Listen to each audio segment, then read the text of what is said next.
Is up, wrestling fans? SummerSlam weekend approaching quickly. I am Nick Nightmare, your host, and this is the SledgeHammer Wrestling Show.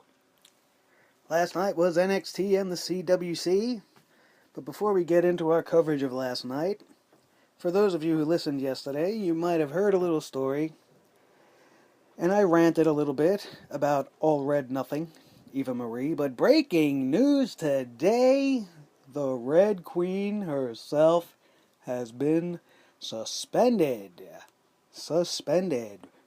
for a talent wellness violation policy. I have a problem with this one because in order to be suspended for a talent wellness, you must first have talent. I've seen it all over Twitter. I've seen it all over Facebook. I think we all feel the exact same way. She has no talent. So does it really matter? Not to this guy. One more quick story on this Red Nothing before I send her away from this show, hopefully for way more than 30 days. Yesterday, at a Toys R Us on Flatbush Avenue, as reported on Instagram in the morning, Eva Marie was supposed to make an appearance. My lovely wife wanted to go see her in person, and I begrudgingly decided I would do this, because as I said yesterday, I'm a good husband. But fate, you see, fate is a funny thing, and it decided to reward me for choosing to be a good husband. Because as I now started the show by telling you, Eva Marie was suspended, unbeknownst to us yesterday, and she was thus replaced with the Raw GM himself, Mick Foley. So I took the ride out to Brooklyn, very, very down on the whole situation, because I didn't even want to give her the satisfaction of me telling her that she was horrible. But I caved to be nice.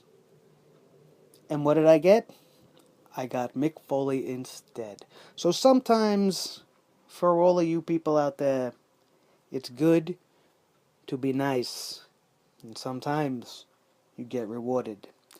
That being said, let's get to last night. NXT, you guys, as you will hear on this show consistently, as you have heard before, it's the best thing going today. NXT yesterday is an example of Wrestling 101. This is how you do it. I don't know why they can do it so well down there and cannot apply the same principles up on the main roster. It doesn't make sense. That being said, we were treated to a phenomenal show last night. We could talk about the matches real quick, but I don't really want to get into that because the biggest thing last night was at the end of the show. Samoa Joe, Shinsuke Nakamura had a sit-down interview. It was classic wrestling. You almost know what's going to happen as a wrestling fan. You kind of know this isn't going to go well. Somebody's going to get pissed off, and there's going to be shenanigans at the end. And of course, they did not disappoint. Shinsuke was kind of taunting Joe, smirking a lot, doing all his weird little Shinsuke little mannerisms. And Joe, you see him just boiling. And he's trying to contain himself, but he's bubbling up. He's boiling like a fire-breathing dragon, waiting to explode. Which he finally does. And Regal and the security intervenes, keeps them apart. Show goes off the air. Beautiful storytelling. Perfect storytelling. And the interesting part to point out is that since they've announced this match, and since this whole thing began, Nakamura and Joe have not been in a match.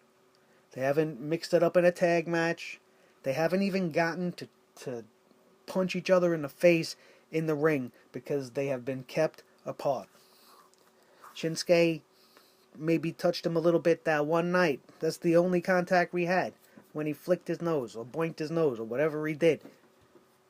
That just sent Joe into a further rage.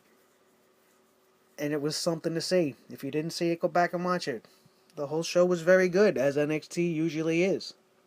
We had a promo package that where they discussed the importance of NXT Brooklyn and how it took the whole wrestling world by storm last year. And we had Sasha and Bayley pretty much steal the entire weekend away from the whole entire roster. As good as SummerSlam may have been, the whole weekend was about NXT and Sasha and Bayley's emergence and that tremendous match that was so good they decided to do it again.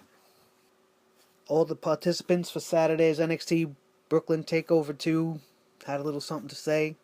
How it was special, more special even, just because NXT is taking place in New York, and they recognize the importance of New York and how we kind of have our finger on the pulse of wrestling, and we want to believe that we can dictate the pace of the WWE and where they're going, because when they show up in our town in New York, we are not afraid to tell everybody what we think.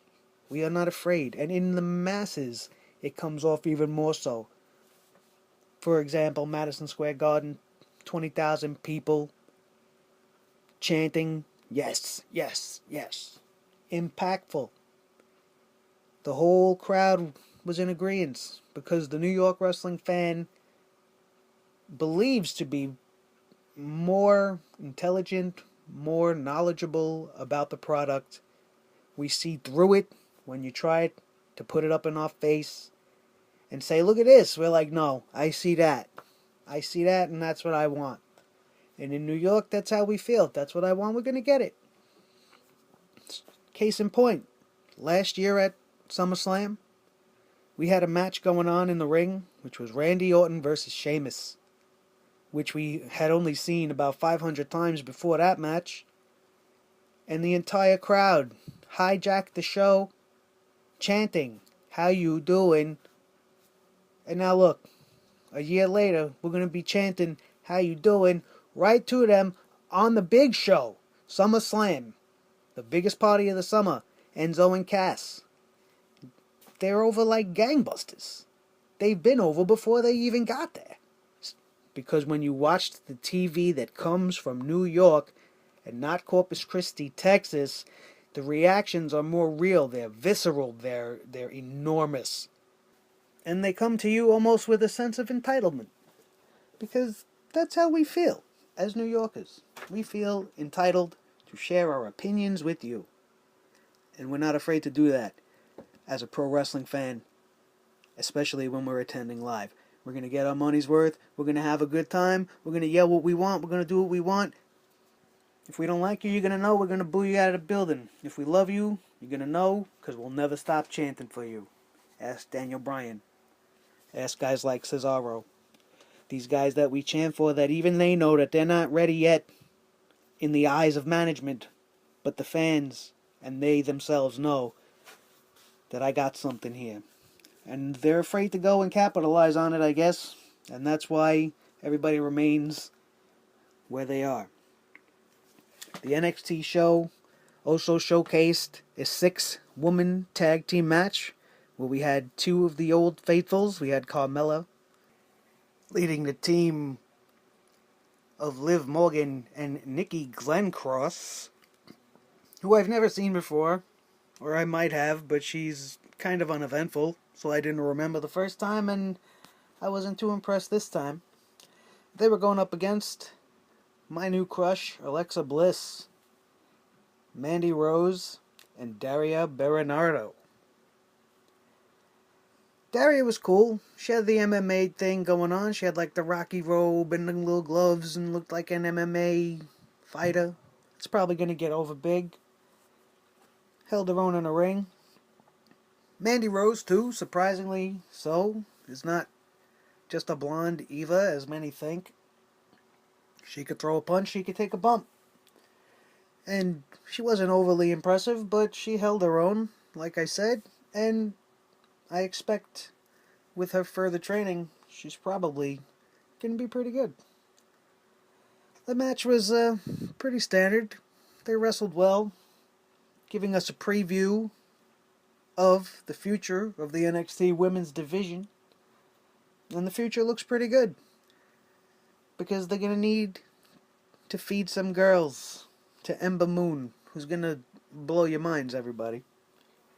And Asuka, who's still going to be there probably throughout the year. I wouldn't be surprised if she maybe was the first two-time NXT Women's Champion. Because I don't think Bayley's winning this weekend, everybody. Sorry. She's coming up to the big roster. We also had a match that actually kicked off the show. Hideo Itami, who I feel very bad for because he's just not getting the reaction that everybody expects he's going to. And he went one-on-one with Mustafa Ali, who we seen in the Cruiserweight Classic a couple of weeks back. Very solid, very impressive talent. Was a very evenly paced match. Pretty good. Nothing spectacular. Hideo Itami gets the win. And that was the show. That was NXT last night. Put together very well. Like I said, lots of promo packages. Lots of interviews, lots of stuff to hype up NXT Brooklyn. And then we had the Cruiserweight Classic. The CWC never fails to entertain me each and every single week. We had 3 great matches. The first 2, more of a ground and pound, kind of slow-paced type of match. Akira Tozawa versus Jack Gallagher. We had a lot of surprising wins last night. I almost thought for sure Jack Gallagher was going to be advanced further in the tournament, but he was defeated last night by Tozawa. But let me just say a quick thing about that match. There was a point in this match where Jack Gallagher, I couldn't even figure out how he did it. He tied Akira Tozawa up to himself. Like, he tied him into a knot. Like a pretzel. He was all twisted. And I honestly couldn't tell if this guy was selling the move or if he was legitimately stuck. I couldn't figure it out. He was there oddly long. That I feel like if I was put into this move that I could actually get out of, I wouldn't have stayed down on the floor that long. It was awkwardly long. So I feel like he may have actually tied him up to a point where this guy couldn't get out. Till the ref came and assisted him, and then he got a kick in the ass. Courtesy of Jack Gallagher. Very impressive. Lots of stuff you've never seen before. Very, very strange style. I'm very high on Jack Gallagher, and I enjoy him greatly. I hope to see him on the main roster. Akira Tozawa, as always, was impressive. He pretty much got his ass handed to him by Gallagher the whole match. He was destroying his leg. The guy could barely walk. And he ended up coming out with the win with one of the craziest German suplexes you'll ever see in your life. We also had Noam Dar taking on Ho Ho Loon. And this was another very slow, kind of technical match. A couple of great strikes here and there. Ho Ho Loon looked to maybe legitimately tweak his leg also. But it doesn't really matter because Noam Dar gets the win. And we will see him in the Elite 8. Which again, I was kind of surprised considering that the WWE was supposedly very high on Ho Ho Loon, and all I could assume is that he too is going to just be promoted to the Cruiserweight division that will be coming to Monday Night Raw. And then we had the Brian Kendrick versus Tony Nese. Let me tell you something about Tony Nese. Tony Nese, to me, is an animal. He is crazy. This guy's power is unbelievable. I thought for sure that this was going to be Brian Kendrick's final match in this round, and am also very hopeful that he will make his presence felt in the Cruiserweight division on Raw down the line. But Tony Nese, man, whoa, he was hammering Brian Kendrick so hard. The first couple of minutes of this match, I was like, wow, This guy's going to the next round. Poor Brian Kendrick. Boy, was I wrong, because I forgot the resiliency of one Brian Kendrick. The kid just would not go down. He took everything that Nese had and ended up lasting long enough to almost punch him out. Tony Nese goes up to the top, misses a splash. Brian Kendrick wraps him up. Submission. Unbelievable.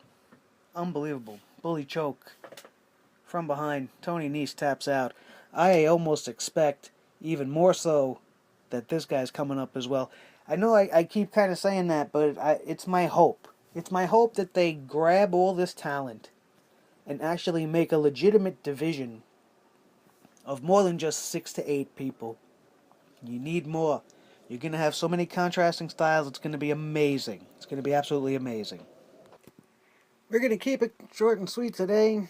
The only other news, we have a couple of other suspensions come down the line that I just read earlier today. We had Paige suspended for 30 days. I thought she already was suspended, or she might have just been kept off the shows and I thought she was suspended. Nevertheless, Paige also added to the suspension list, as well as Alberto Del Rio.